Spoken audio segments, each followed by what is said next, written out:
아버지 당신의 마음이 있는 곳에 나의 마음이 있기를 원해요. 아버지 당신의 눈물이 고인 곳에 나의 눈물이 고이길 원해요. 아버지 당신이 바라보는 영혼에게 나의 두 눈이 향하길 원해요. 아버지 당신이 울고 있는 어두운 땅에 나의 두 발이 향하길 원해요. 나의 마음이 아버지의 마음 알아. 내 모든 뜻 아버지의 뜻이 될 수 있기를. 나의 온 몸이 아버지의 마음 알아. 내 모든 삶 당신의 삶 되기를.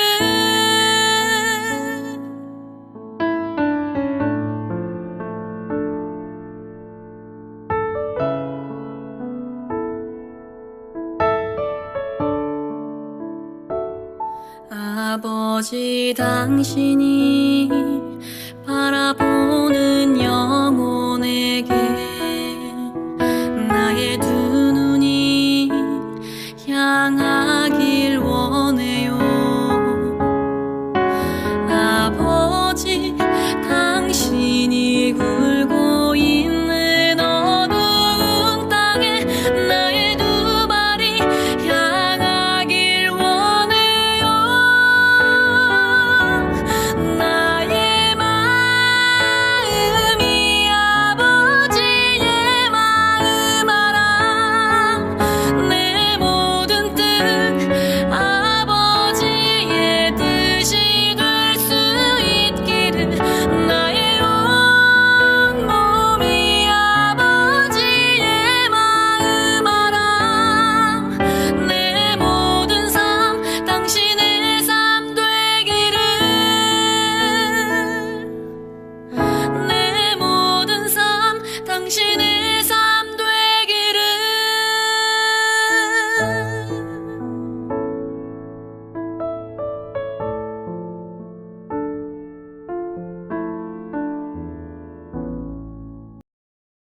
오늘 우리가 함께 나눌 하나님의 말씀은 빌립보서 2장 1절부터 11절까지 말씀입니다.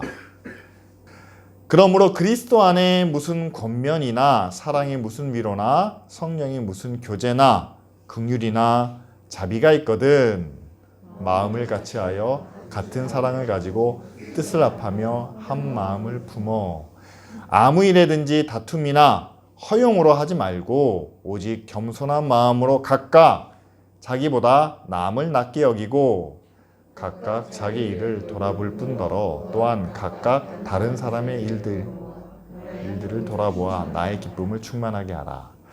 너희 안에 이 마음을 품으라. 곧 그리스도 예수의 마음이니 그는 근본 하나님의 본체시나 하나님과 동등됨을 취할 것으로 여기지 아니하시고 오히려 자기를 비워 종의 형체를 가지사 사람들과 같이 되셨고 사람의 모양으로 나타나사 자기를 낮추시고 죽기까지 복종하셨으니 곧 십자가에 죽으심이라. 이러므로 하나님이 그를 지극히 높여 모든 이름 위에 뛰어난 이름을 주사 하늘에 있는 자들과 땅에 있는 자들과 땅 아래에 있는 자들로 모든 무릎을 예수의 이름에 꿇게 하시고 다 같이 읽습니다. 모든 입으로 예수 그리스도를 주라 시인하여 하나님 아버지께 영광을 돌리게 하셨느니라. 아멘. 오늘 날씨가 굉장히 좀 굳습니다. 눈이 오기도 하고 비가 내리기도 하는. 또한 오늘 몇 분이 좀 몸이 불편하신 분이 있습니다. 또 그런 가족을 남겨놓고 이렇게 함께 모여서 예배 드리는 것, 이렇게까지 우리가 이 자리에 나와야 하는 특별한 이유가 있을까요? 라고 한다면 아마도 우리가 이 자리에 나와서 하나님의 이름을 부르고 하나님께 예배하는 이유는 이 자리에 하나님이 함께 하시기 때문이다 라는 겁니다. 하나님은 어디나 누구나 시간과 공간에 구애받지 않고 그곳에 계시는 분이지만, 그러나 특별히 우리가 주일만큼은 하나님이 우리를 이 자리에서 기다리고 계신다. 따라서 우리는 함께 모여 하나님의 말씀을 나누고 또한 하나님의 찬양을 부르며 우리가 하나님을 찾고 구하는 그런 예배의 시간을 우리가 귀하게 여겨야 되겠죠. 그렇습니다. 교회가 모이는 이유가 바로 여기에 있습니다. 이미 우리는 믿음으로 구원을 받았죠. 따라서 여러분, 우리는 지금 죽더라도 하나님 나라 천국에 갈 수 있습니다. 그리고 우리는 하나님의 자녀가 되었습니다. 그러니까 하나님의 자녀가 되기 위해서 우리가 예배하는 것은 아닙니다. 그렇다면 우리는 이 예배를 통해서 무엇을 얻고자 하는 겁니까? 이미 하나님의 자녀가 되었는데 하나님의 자녀다운 모습을 우리도 갖추기 위해서죠.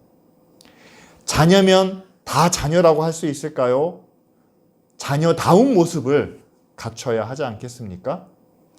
부모님과의 온전한 관계가 필요하지 않겠습니까? 따라서 우리가 함께 모이는 예배는요, 하나님과의 관계가 가장 중요합니다. 그리고 하나님의 자녀로서 우리 안에 부족한 부분이 있는지 없는지를 살피는 것이 바로 이 예배의 목적이죠. 그런데 여러분, 하나님과의 관계에 있어서 우리에게 가장 중요한 것이 있다면 과연 무엇일까요? 구약의 유대인들과 예수님 당시의 바리새인들은 하나님의 백성, 하나님과의 관계가 온전해지기 위해서는 율법을 지켜야 되고 그 계명과 모든 규칙들을 잘 지켜서 거룩해야 되고 하나님 앞에 드리는 제사가 중요하고 뭐 이렇다라고 이야기를 합니다. 지금의 우리도요, 정말 하나님 앞에 거룩한 사람이 누굽니까? 라고 한다면 그 사람이 어떤 직업을 가지고 있고 세상에서 어떻게 인정받고 있고 또 그 사람이 교회 안에서 어떤 일을 하고 있는지를 우리는 먼저 생각하게 됩니다. 근데 여러분, 정말 하나님과의 관계가 온전한 사람이 누구겠습니까? 생각해 보세요.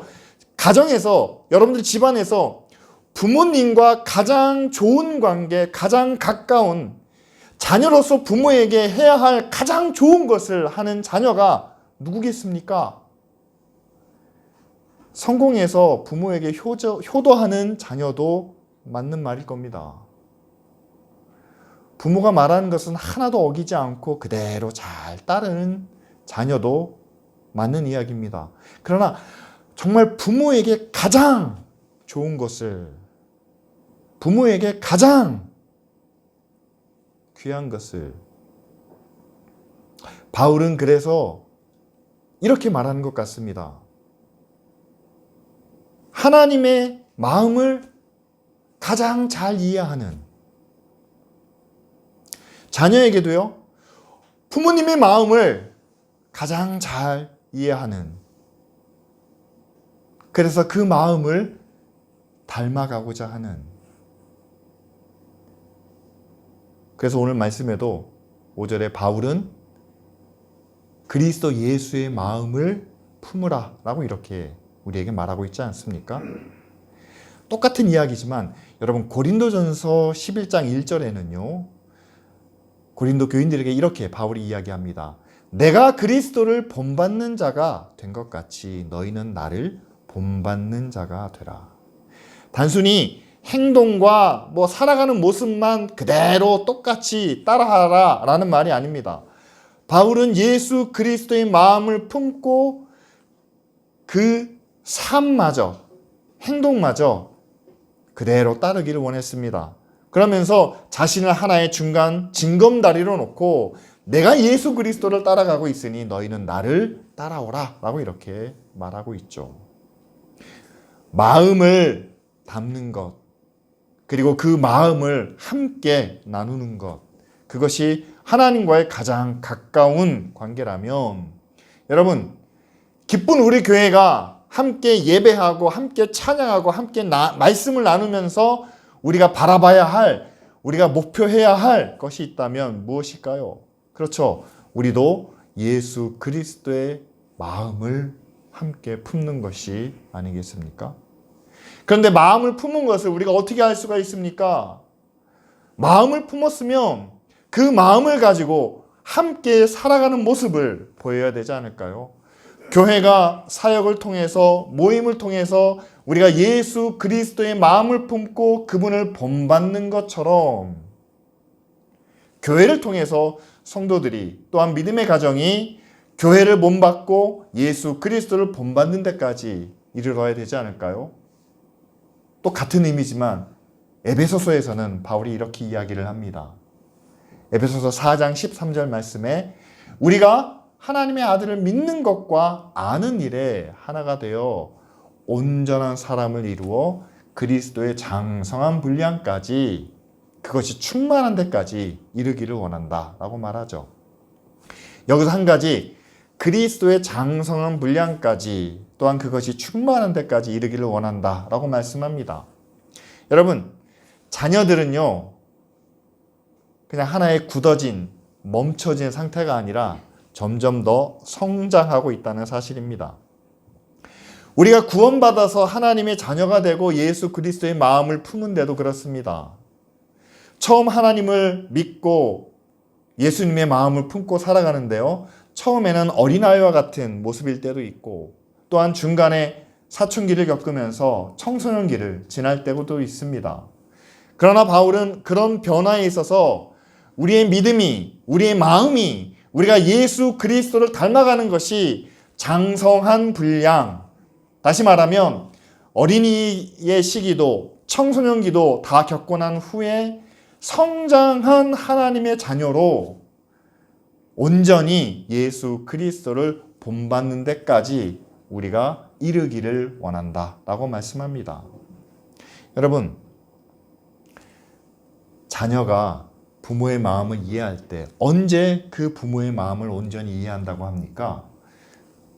우리가 농담삼아 하는 얘기지만 너도 너 같은 자식을 낳아봐야 안다라고 말씀하지 않습니까? 우리가 장성한 분량에 이르기 위해서는요, 하나님이 우리를 어떻게 구원하셨는지 그 사랑과 은혜를 깨닫기 위해서는 우리도 누군가의 구원을 위해서, 안 믿는 사람을 믿음으로 인도하기 위해서 우리에게 싫은 소리하고 우리를 반대하고 우리를 멀리 떠나려고만 하는 그 사람을 교회 안으로 하나님께로 인도하기 위해서 그렇게 애쓰고 노력하는, 세상을 구원하기 위해서 우리가 고난도 당하며 어려움도 겪는 그 과정을 통해서 우리도 하나님의 그 사랑과 하나님의 은혜에 장성한 분량까지 우리가 함께 나아갈 수 있지 않겠습니까? 여러분, 오늘 말씀 빌립보서 2장의 6절부터 11절까지는요, 하나님이 자기 아들을 세상에 보내서 어떤 상황까지, 어떤 모습까지 겪게 하시면서 우리를 구원하셨는지 그 모습을 우리에게 낱낱이 보여주고 계십니다. 제가 표로 간단하게 요약을 했는데요, 하나님이 예수 그리스도를 통해서 우리를 구원하실 때 먼저 그 아들을 낮아지게 하십니다. 어디까지 낮아지게 하십니까? 그는 원래 하나님의 본체시지만, 하나님의 모습이지만 종인 인간의 몸을 입게 하셨습니다. 그냥 인간이 아닙니다. 죄인의 몸을 입게 하셨습니다.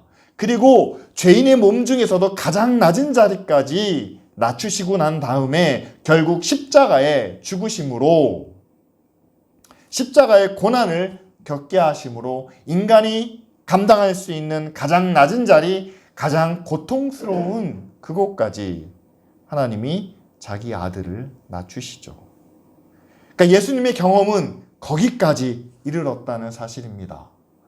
죄 없이 모든 인간들을 대신하여 십자가의 고난과 아픔을 다 감내하는 그 자리까지 낮아지셨다는 사실이죠. 그런데 그곳에서 하나님이 다시 예수님을 높이시는 그 모습을 우리에게 소개합니다. 하나님이 그를 지극히 높이십니다. 모든 이름 위에 뛰어난 이름을 주시고, 그리고 하늘에 있는 자들이나 땅에 있는 자들이나 땅 아래에 있는 자들까지 예수의 이름 앞에 무릎을 꿇게 하십니다. 그리고 모든 입으로 예수를 주라, 우리의 주님이시다 라고 시인하며 결과적으로 하나님께 영광을 돌리게 하시는, 다시 높이시는 하나님의 능력을, 또한 하나님의 권세를 바울이 우리에게 소개해주고 있죠.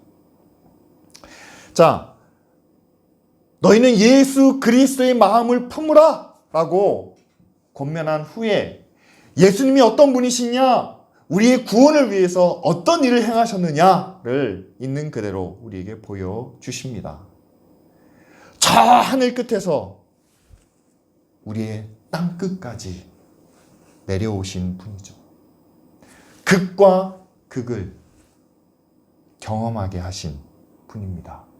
따라서 여러분, 사람의 인생 속에서 정말 우리가 극과 극을 경험했다면, 여러분, 이쪽 편에 있는 사람이나 저쪽 편에 있는 사람, 그 모두를 다 이해하고 수용할 수 있는 그런 마음을 가진 분이 우리 주님이 아니겠습니까? 그리고 주님의 삶의 폭이 좁지 않습니다. 있는 사람 편에 서지 않습니다. 가난한 사람 편에 서지 않습니다. 모든 삶의 영역을 다 아우를 수 있는 분입니다. 그리고 좁은 영역에서는 사소한 것 하나하나가 문제처럼, 그것 때문에 우리의 삶이 무너지는 것처럼 보이겠지만, 그러나 주님은 그 모든 것을 다 경험한 넓고 큰 마음을 가지셨기 때문에 작은 문제에 있어서는 그것을 넘어갈 수 있는, 그것을 조금 멀리 바라보며 극복할 수 있는 그런 아량과 여유를 가신 분이라는 사실이죠. 여러분, 우리가 함께 품어야 될 예수 그리스도의 마음은요, 낮은 자리에 계신 주님의 마음뿐만 아니라 세상 모든 것을 다스리시는 그 위에 계신 권세와 능력을 가지신 예수 그리스도의 마음, 이 두 가지를 우리가 함께 품어야 합니다. 낮은 자리에서는요, 고통당하는 사람, 어려운 가운데 있는 사람들을 우리가 함께 이해하고 공감하며 위로할 수 있는 마음을 우리에게 주시고, 가장 높은 자리에 있는 사람, 그들이 교만할 때, 그들이 악하고 불의한 일을 행할 때 그 앞에서 무릎을 꿇는 것이 아니라 그들의 잘못을, 그들의 불의한 것을 바로잡을 수 있는, 거기에 흔들리지 않는, 그것을 두려워하지 않는 그런 담대함과 용기를 우리에게 주는 이 두 가지 마음을 바울은 우리에게 품으라 라고 말씀하시죠. 그렇습니다. 여러분, 우리가 십자가를 지거나 우리가 모든 권세와 영광을 누린 것은 아닙니다. 하지만 우리는 매 주마다 또 매일마다 하나님의 말씀을 묵상합니다. 이 말씀은 우리를 위해서 십자가에 죽으신 예수 그리스도의 고난을 우리에게 생생하게 전해주고 있습니다. 그리고 하나님의 능력과 권세가 결국 이 세상 모든 것을 다스리시고 우리를 영원한 천국으로 인도하실 거라는 그 영광을 또한 우리에게 말씀해 주고 계시죠. 비록 우리가 직접 경험한 내용은 아니지만 우리는 날마다 말씀을 통해서 가장 낮은 자리에 오신 예수 그리스도와 가장 높은 곳에 계신 하나님의 권세와 능력을 우리는 날마다 묵상하며 그것을 믿고 의지하기 때문에 그런 말씀을 통해서 또한 하나님의 권세와 능력을 의지하는 그 믿음을 통해서 우리는 점점 더 우리의 마음을 예수 그리스도와 같이 넓혀가는 바로 그것이 우리의 신앙 생활이라는 사실이죠. 따라서 여러분, 예수의 마음을 품어야 된다라고 했을 때 여러분, 그 마음은 한순간에 우리에게 주어지는 성령의 은사나 하나님의 능력은 아니라는 사실입니다. 어떻게 우리의 마음이 갑자기 넓어질 수가 있겠습니까? 그러나 우리가 함께 말씀을 나누고 기도하는 가운데 여러분, 세상을 바라보는 우리의 눈이 조금씩 열려져야 되겠죠. 그리고 세상의 힘과 권세 앞에서도 우리가 주눅들 수밖에 없지만 그러나 그 위에 계신 하나님을 바라보는 우리의 눈이 열려진다면 여러분, 담대한 용기를 또한 함께 가질 수 있지 않겠습니까? 우리가 예수의 마음을 품어야 되는 이유는 여러분, 세상이 하나님을 보지 못하기 때문입니다. 우리가 복음을 전하는데 하나님의 구원을 증거하는데 세상은 그 복음의 주체인 또한 구원의 주인이신 하나님을 보지 못합니다. 따라서 그들이 바라보는 것은 복음을 받은 우리, 구원을 받은 우리를 통해서 하나님을 보게 된다는 사실이죠. 따라서 하나님이 우리를 죄와 사망에서 구원해 주셨습니다. 그러면 그들은 구원해 주신 하나님을 보는 게 아니라 구원받은 우리를 보는 겁니다.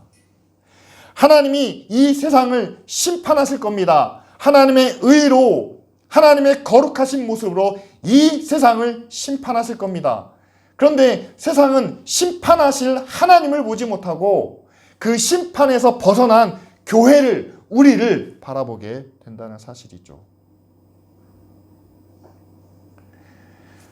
그런데 죄에서 구원받은 우리가 아직도 죄에서 자유롭지 못하다면, 불의와 악에서 생명으로 옮겨진 우리가 그 생명의 모습을 세상 가운데 나타내지 못한다면, 우리 안에 계신 예수 그리스도의 마음을 우리의 말과 우리의 행동으로, 우리는 예수 그리스도를 통해서 이런 마음을 가지고 살고 있습니다 라고 세상 가운데 그것을 드러내지 못한다면, 여러분, 그들은 우리의 연약한 모습을 보는 것이 아니라 우리를 통해서 하나님이 계시지 않는구나 라는 그런 결론에 이르게 된다는 사실이죠. 그렇습니다. 여러분, 교회가 아무리 하나님을 이야기해도, 교회가 아무리 구원을 이야기해도 세상은 그 구원을 믿지 않습니다. 왜요? 교회 안에 구원이 없기 때문이죠. 왜 구원이 없으니까? 우리가 믿음으로 하나님의 자녀가 되었는데요. 우리가 믿음으로 영생을 얻었는데요. 그런데 우리가 받은 영생이, 우리가 받은 구원이 세상에 나타나야 하는데, 여러분, 우리 안에 예수 그리스도의 마음이 없이 우리가 어떻게 하나님의 자녀라고 말할 수 있겠습니까? 여러분, 하나님이 가장 기뻐하시는 게 뭐라고 생각하십니까? 교회가 부흥하고 성장하는 것, 그것도 하나가 될 수 있겠죠. 우리가 하나님의 말씀을 지키고 열심히 사는 것, 정해진 것을 다 하나도 어기지 않는 것, 그것도 하나님이 지켜보시겠죠. 그러나 부모에게 있어서 부모의 마음을 헤아려 순종하는 것, 부모의 마음을 이해하고 그 부모의 뜻을 이루기 위해서 부족하지만, 연약하지만, 감당하지 못할 일이라 할지라도 그것을 위해서 노력하고 애쓰는 그 자녀의 마음을 부모가 가장 기뻐하는 모습이 아니겠습니까? 따라서 교회가 가져야 될 모습은, 교회가 가져야 될 마음은 바로 예수 그리스도의 마음이라는 사실이죠. 우리는 그 마음으로 또한 교회가 하나 될 수 있다는 것을 오늘 바울이 이야기를 합니다. 1절 말씀에 너희가 그리스도 안에서 어떤 권면이나 사랑의 위로나 성령의 교제나 긍휼이나 자비가 있거든 이라면서 하나의 가정법으로 묻습니다. 만일 너희 안에 하나님이 주신 주님이 허락하신 그런 은사와 성품과 인격이 너희에게 있거든. 여러분, 하나님이 우리에게 주신 그와 같은 거룩한 성품이, 사랑이, 교제가, 긍휼이 없겠습니까? 아니죠. 예수 그리스도의 마음을 품을 때 우리의 마음도 그분을 닮아가고 그분처럼 변화된다는 것을 우리는 성령의 능력으로 믿습니다. 그렇다면 그렇게 우리가 예수 그리스도께 받은 은혜와 사랑과 긍휼과 자비가 있을 때 여러분, 우리의 마음이 이제는 어떤 모습으로 표현되어야 할까요?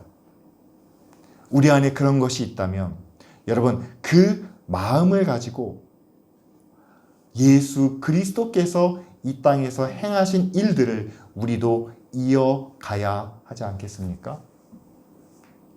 오늘 말씀 빌립보서 2장 2절에 이렇게 이야기합니다.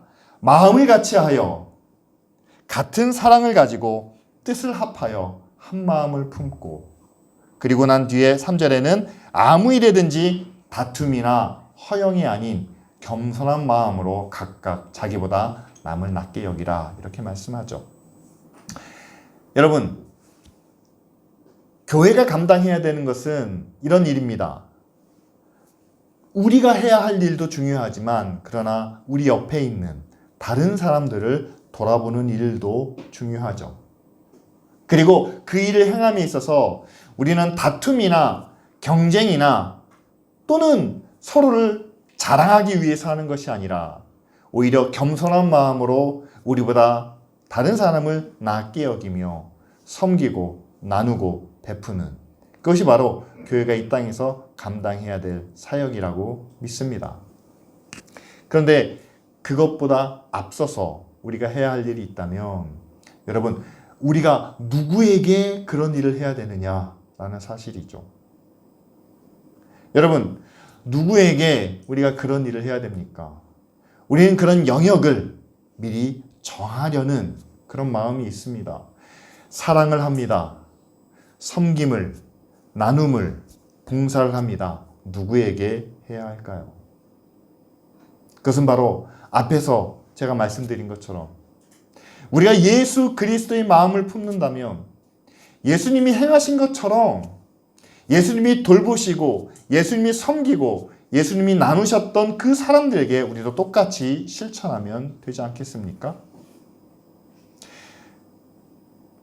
지금 교회가 섬기는 일을 감당하는 데 있어서 항상 어려움을 겪는 부분이 바로 이겁니다. 우리가 우리나라를 전체를 다 섬길 수 없지 않습니까? 그러니까 우리 주변에 있는 사람, 우리가 이 나라를 다 먹여 살릴 수는 없으니까 먼저 믿는 사람, 교회 다니는 사람, 이렇게 우리는 그 영역을 어느 특별한 조건을 걸어서 그것을 제한하고 또 한정 지을 때가 많다는 사실이죠. 그러나 만일 예수님이 지금 우리가 사는 이 사회에 또한 이 나라 가운데 오셨다면, 그렇게 거창하게 생각하지 않더라도 주님이 지금 기쁜 우리 교회 이 자리에 오셨다면 과연 주님은 누구까지 섬기고 어디까지 사랑과 은혜를 나누도록 우리에게 권면하시고 또한 말씀하셨을까요? 예수님은 제자들과의 만남에 있어서 함께 끼지 못하는 그런 죄인들까지, 또한 질병을 가지고 있는 사람들까지 찾아가시면서 그들에게 손을 내미셨다는 것을 우리는 잘 압니다. 그렇다면 교회가 함께하기 어려운 이웃들에게, 이 자리에 나오지 못하는 사람들까지, 굳이 우리가 찾아가거나 만나지 않아도 되는 그런 사람들까지 우리의 영역을 넓혀서 한 마음과 한 뜻을 품고 그들을 위해서 우리의 것을 함께 나누는, 섬김과 봉사와 구제의 일을 하는. 그런데 그 일을 행함에 있어서 우리가 어떤 허영심이나 자랑하기 위한 것이 아니라 오히려 상대를 나보다 낫게 여기는 그런 모습으로 감당하는 것이 바로 예수의 마음을 품은 교회의 모습이 아니겠습니까? 여러분, 앞에서 우리가 살펴본 대로 예수님은 하나님의 아들로서 가장 높은 자리에서 가장 낮은 자리까지 이 땅에서 경험하신 분입니다. 그리고 가장 낮은 자리에 있을 때 그를 가장 높은 자리로 영광과 권세와 능력으로 세우신 것이 바로 하나님의 일이죠.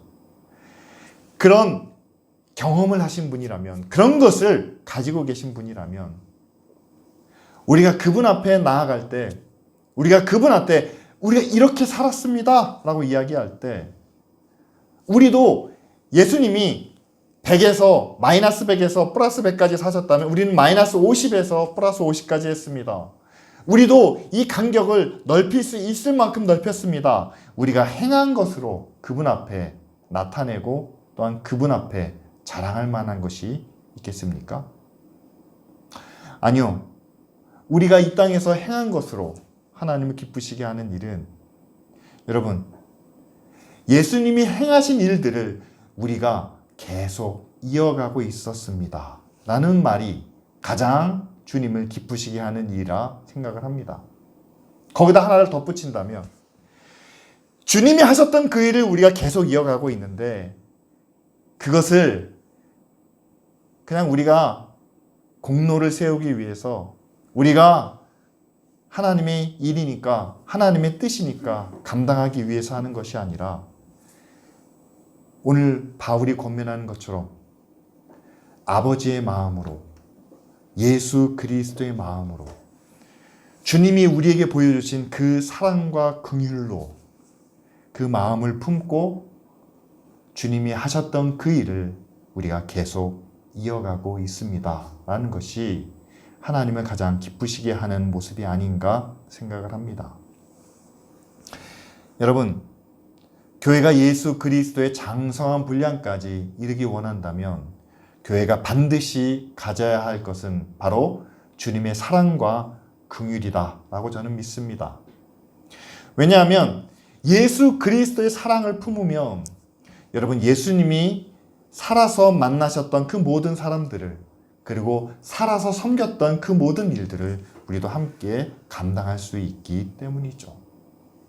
그러나 저도 알고 여러분도 압니다. 우리가 예수님의 사랑을 다 가질 수는 없다는 거죠. 그러나 우리는 예수님의 사랑과 함께 예수님의 긍휼을 또한 가져야 합니다.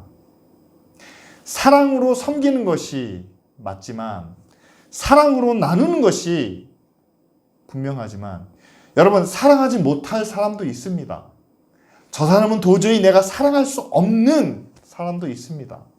그렇다면 우리가 사랑하지 못한다면 긍휼히 여기는 마음으로, 그 사람을 불쌍히 여기는 마음으로 그를 섬길 수 있는, 그와 함께 나눌 수 있는, 또한 그를 구원의 자리로 인도할 수 있는 그 마음이 우리에게 있어야 한다는 사실이죠. 마지막 고린도후서 6장 말씀으로 정리해 보려고 합니다. 6장 10절에 바울이 고린도 교회 성도들에게 이렇게 이야기합니다. 우리는 근심하는 자 같으나 항상 기뻐하고 가난한 자 같으나 많은 사람을 부유하게 하며 아무것도 없는 자 같으나 모든 것을 가진 자로다 라고 이렇게 이야기합니다. 그렇습니다. 가난하고 또한 근심하고 가진 것이 없기 때문에 날마다 그냥 부족한 대로 살아가는, 그것이 현실적인 우리의 모습일 수 있습니다. 그러나 그런 우리에게 바울은 이야기합니다. 우리는 항상 기뻐하고 그리고 많은 사람을 부유하게, 풍성하게 하고 그리고 모든 것을 가진 자다라고 이렇게 이야기하죠. 왜 우리가 모든 것을 가졌습니까? 우리는 예수 그리스도로부터 구원과 영생과 또한 하나님의 자녀로서의 특권을 받았습니다. 뿐만 아니라 우리에게는 예수 그리스도의 마음을 품을 수 있는 그 은혜를 주셨습니다. 우리 안에 예수의 마음이 있다면 저는 한번 이렇게 말씀드리고 싶어요. 객관적으로 비교해 보십시오. 2000여 년 예수님이 사셨던 그 상황보다 지금 우리의 상황이 훨씬 좋습니다. 많은 사람들을 데리고 다니면서 다른 누군가의 후원을 받아서 먹고 사는 것보다는 지금 우리가 생활하는 것이 훨씬 더 부족하지 않습니다. 편리합니다. 그리고 우리는 사람들에게 인정받을 수 있는 그런 자리에 있다는 사실이죠. 따라서 여러분, 예수 그리스도로부터 받은 그 은혜를, 사랑을, 긍휼을 뿐만 아니라 하나님께서 주시는 그 모든 은혜를 받은 우리는 이제는 그 받은 것을 가지고 어떻게 살아야 될까요? 13절에 이렇게 말합니다. 너희도 마음을 넓히라 라고 이렇게 바울이 권면하죠. 예수 그리스도의 마음까지 우리가 함께 넓혀 가기를 원합니다. 주님이 세상을 바라보신 것처럼 우리도 세상을 넓게 보기 원합니다. 주님이 사랑을 크게 품으신 것처럼 우리의 마음도, 우리의 사랑도 그렇게 넓어지기 원합니다. 여러분, 이 일은 우리가 노력한다고, 우리가 애쓴다고, 우리가 구한다고 되는 것보다는 우리 안에 계신 예수 그리스도의 마음을 우리가 함께 품을 때 가능한 일이죠. 나아가 우리의 아버지이신 하나님이 우리에게 허락하신 그 사랑이, 그 은혜가, 그 능력이 얼마나 큰지를 깨달아갈 때, 그때 우리의 마음이 점점 더 넓어지리라 믿습니다. 이 시간 우리가 함께 기도하기를 원합니다.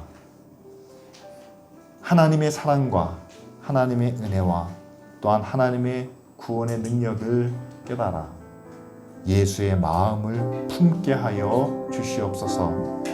우리의 마음이 넓어지고 우리의 사랑이 깊어지고 사랑하지 못할 사람들에게는 하나님의 긍휼을 함께 나눔으로 이제는 주님을 본받는 믿음의 삶을 살게 하옵소서. 우리 시간 다 같이 함께 통성으로 기도하겠습니다.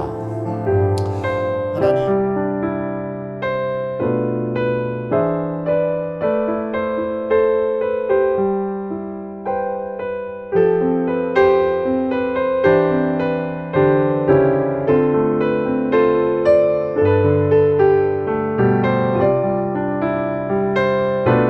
우리를 구원하시고 자녀 삼아주신 하나님 아버지께 감사와 찬양을 드립니다.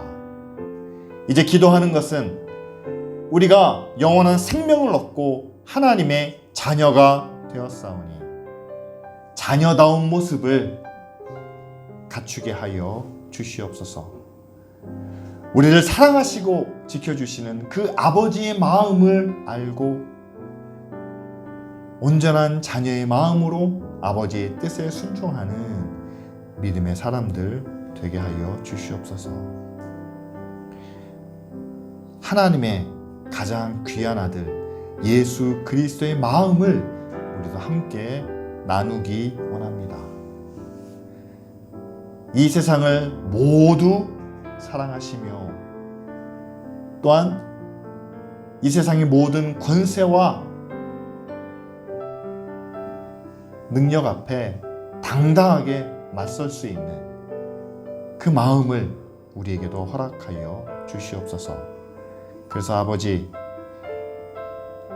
예수 그리스도께서 이 땅에서 행하신 그 모든 일들을 이제는 교회가 또한 믿음의 사람들이 예수의 마음으로 감당하는 그 구원의 역사가 우리를 통해서 이 나라의 이 땅 가운데 이루어지게 하여 주시옵소서. 예수님의 이름으로 기도합니다. 아멘.